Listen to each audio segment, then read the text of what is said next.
time. My situation was getting worse. And no matter what you were doing, you were just feeling tired, like just no energy. I was exhausted all the time. I had tremendous discomfort every time I ate anything with irritable bowel syndrome. They literally said to me, just be careful what you eat. And that worked really well, as long as I didn't eat anything.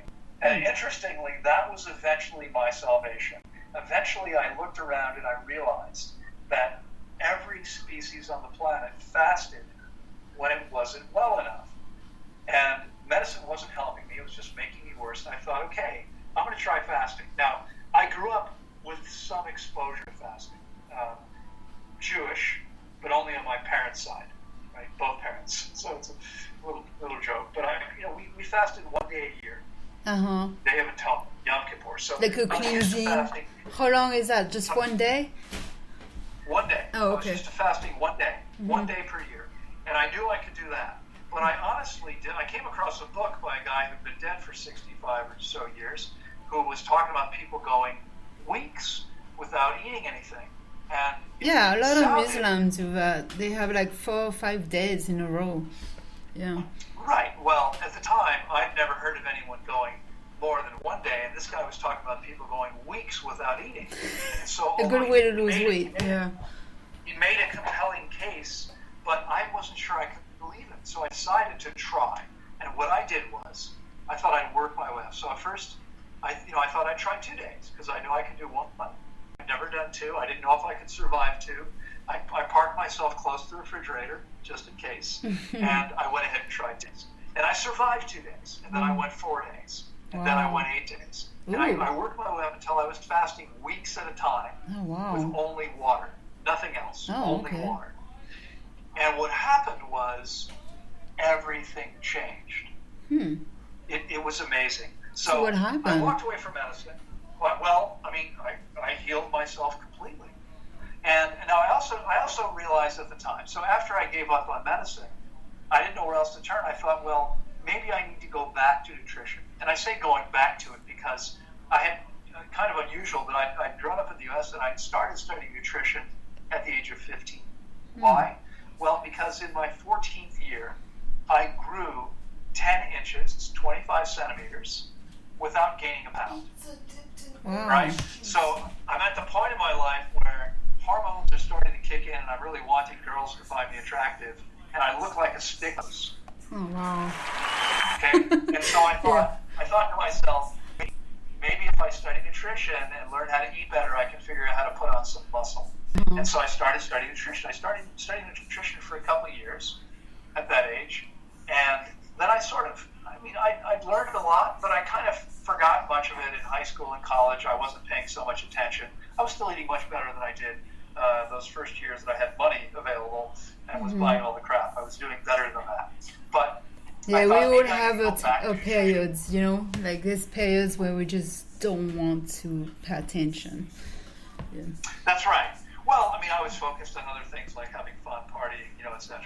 Yeah. And so, but at this point, at 23, I'm sick, and I thought maybe I need to go back and take a look at that. And so I went back to the books, and what I realized was I was doing everything conventional nutrition said I should do, and it wasn't working. And that's when I thought there must be issues with conventional nutrition. And sure enough, there are lots of issues. It doesn't really make a lot of sense to me. And what I would say now is there are 25 million species that all have a species-specific one diet for every species. Maybe there's a species-specific diet for humans. Well, I looked around. It turns out that we share over 99% of our DNA with our closest primate relatives, the chimps and bonobos, who eat almost exclusively fruit when fruit's available. Our digestive tracts are almost exactly the same. I adopted a diet of fruit and salad, and amazing things happened for me. It was a little later on that happened. But it was the combination of these two things. And what happened was the change in me was so dramatic. I went from being hardly able to do anything. I was exhausted all the time and felt bad all the time and spent most of my time in bed. I went from looking vibrant, healthy, so much so that people would walk up, people that had seen me 2, 3, 4 months before would walk up to me and say, "Oh God, you look amazing. What did you do? Could you help my sister, my husband, my kid, whatever?" And I I think everybody wants to help, right? Mm-hmm. You agree? Everyone wants to help. Yeah. So to offer, I was glad to help people whenever I could. Because I can see, people who are just, struggling so hard, not understanding why they're feeling the way they're feeling, and they keep going to the doctor and they try to address their issues, and they come back with like either vitamins or other type of prescription, and they're coming back, and I will experience the same thing, and they'll go like, I don't know, something must be wrong, but they test result or the blood testing, and then they go, no, it seems like everything's fine, but they're still not feeling fine. So I can see how they will come to you and say like, hey, what's going on? That's right. I talk to people all the time. My doctor says there's nothing wrong with me. And I heard the same thing. I had 3 doctors over the course. I kept going from one to the next because I thought this guy didn't know what he was doing. So after the first year, I went to somebody else. After a year, I dropped and went to a third one. And then after the end of 3 years, when 3 doctors had failed me, I said, okay, you know what? It's not the doctors. It's medicine. It doesn't work. It's nonsense. It's about taking toxic stuff to suppress symptoms, and I'm done with it. And I can tell you, it's now, so I turned 59 not quite 2 months ago, right? And I have not been sick a day since I was 26. Wow. 33 years. Can you imagine That's when that? I took over my own health. And I haven't had a cold, haven't had a headache. I have tons of energy. I wear the same size clothes I wore in high school. My body works better today, in fact, than it did when I was 18 in various ways. I'm still very active. I rock climb, I surf. I don't ski too much anymore. I live in Costa Rica. We don't have a lot of snow. But I'm still very active. Motorcycles and quadricycles. In fact, over the last 5 years, I've done 3 lecture tours across Europe by motorcycle. I'm super active, and I feel great all the time. And my clients, if they're willing to do what they need to do, finding the same thing happens. They get to what I actually guarantee people is you'll achieve the highest level of health you've experienced in decades, and for some people, ever, if they're willing to do what they need to do. And that involves 2 things. First of all, it involves giving the body this opportunity to cleanse and heal through fasting. And I know it sounds crazy, but as I said, my average client, we've taken... No, it totally makes sense. You're talking about years of toxin you put in your body. So unless you have a colonoscopy, you just order some of those detox products. And, some people do it this way. They do it for a week or 2 and they by themselves. Yeah. Or you get a nutritionist to help you out. Yeah, I don't know. I've never done it that way. So. Right. Well, here's what I can tell you. So, because what we consider radical by many people, we are often the last resort. They come to us after they've tried everything else. They've had colonics. They've taken herbs. They've taken supplements. They've seen every specialist, and they still can't heal. And nothing feels better, but they don't feel perfectly well yet. And then they finally come to me. And by the time they're done here, most people don't need any drugs. They don't need any supplements. I take 0 supplements. 59 in the U.S., where I'm from, the average person my age is taking something like 5 medications every day. I take 0 medications. And I'll be honest, I used to say 0, 0, 0, but 3 years ago, in August it'll be 3 or 4 years ago, I don't remember. I was on top of a wall, a concrete wall. I needed to climb over the wall. I'm here at my property. I was on top of the wall. It was raining. I'm in my flip-flops. It was a little slippery. As I turned around to come down backwards, I slipped, and I fell 3 meters onto my hip, and I broke my right hip. And I don't use medical care unless absolutely necessary. So I did nothing except fast. I got x-rayed, but that was it, and nothing else. And the doctor, when I got x-rayed with ibuprofen and sleeping pills, I immediately threw the sleeping pills away. They're poison. I'll never take them. No one should ever use them. And they don't help you because they make you unconscious, but you're getting restful sleep. I'm not going to take those. I don't take any drugs. I don't want that poison in my body. So the ibuprofen, I thought, I'm going to hold off. We'll see what happens. After 4 nights of not sleeping a minute because I was in so much pain, I decided on the 5th night to take one, and it relaxed me enough to fall asleep.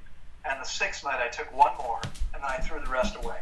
And in 33 years, I've taken 2 ibuprofen. That's it. And by the way, Wow. I mean, it's not like I don't get injured and have pain. Mm-hmm. In those 33 years, I was bitten by the most poisonous snake in Central America. I fasted and did nothing else, and here I am today talking about it. I took no drugs. I suffered a very bad cat bite once. One of my own cats was getting an injection into an infected groin and was in pain and wanted to get down and bit down on my little finger so hard I had 5 deep puncture wounds. The veterinarians insisted I was going to need antibiotics, and I insisted that wasn't going to happen unless that was the last resort. I fasted. It was completely fine 3 days later. I've broken.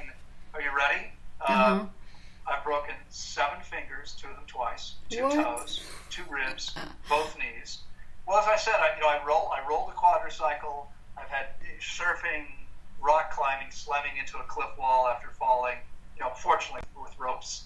I've broken bones doing these things, and still, I mean, the last time was last year. And you haven't got any type of paralysis in any part of your body? Not at all. Wow. Not at all. No, I mean, I'm incredibly flexible and fit, and I don't work hard at doing that. I mean, it's funny about, let's see, it was my first lecture tour. I was speaking in Amsterdam. Oh my God, I haven't since I was 19. Oh no, what am I saying? I was 17 when I went there. Yeah. So how is it? It's a beautiful city. Has it changed? I'm there almost every summer.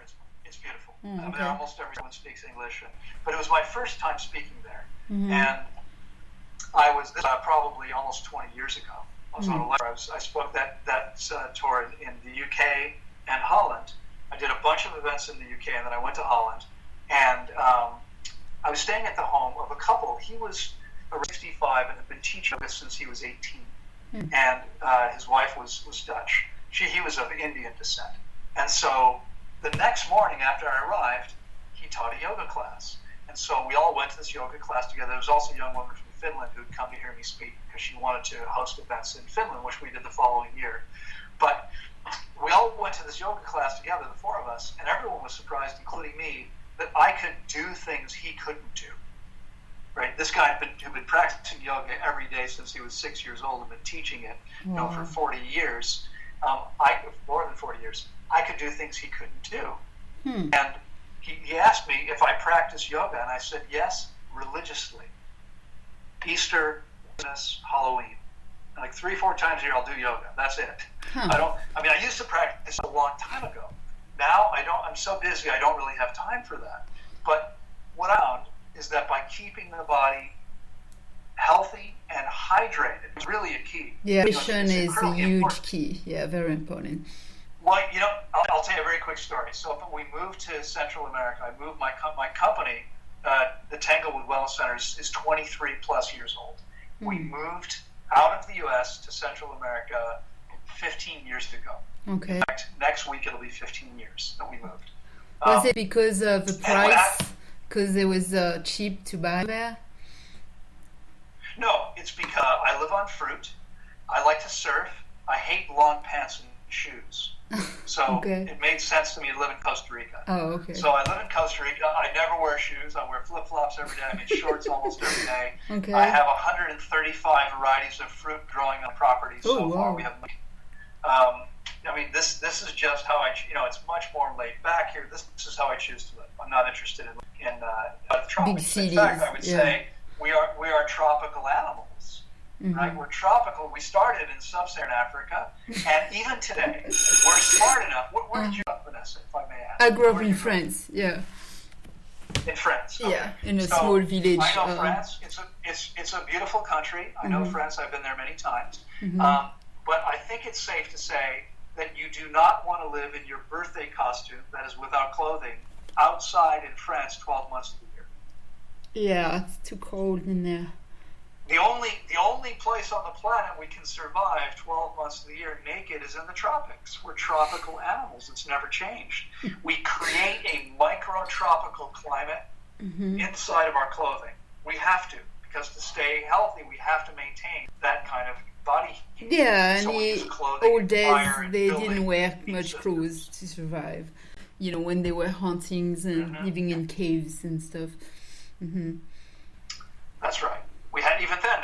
as soon as they got fire to keep warm, right? Once they moved out of the tropics. Yeah. But anyway, so I mean, I'm here because why would I live anywhere else when I could